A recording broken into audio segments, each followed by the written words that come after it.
আসসালামু আলাইকুম প্রিয় দর্শক, আজকে আপনাদের সাথে একটা জিনিস শেয়ার করব।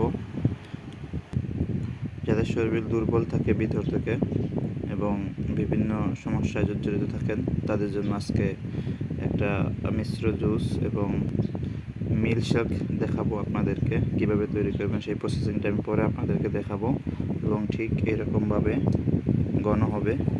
আমি এখানে ব্যবহার করেছি আপনার খেজুর, কাঁচা একটা ডিম, কলা এবং দুধ একসাথে ব্লেন্ডিং করেছি। ব্লেন্ডিং করে এখন দেখেন পরিবেশন করছি। এই প্রসেসিংটা করতে আমার 4টা আইটেম লাগছে, এগুলো আপনাদেরকে পরবর্তীতে আমি দেখাবো কীভাবে করবেন। এই জিনিসটা আসলে শরীরের জন্য অনেক উপকার। সবাই বানানোর পদ্ধতিটাও খুবই সোজা, একেবারে সোজা। আমি পরবর্তী ভিডিওতে আপনাদেরকে জিনিসটা দেখিয়ে দেবো কীভাবে তৈরি করবেন।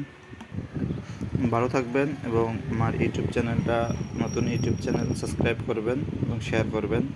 সবাই লাইক দিবেন। আসসালামু আলাইকুম।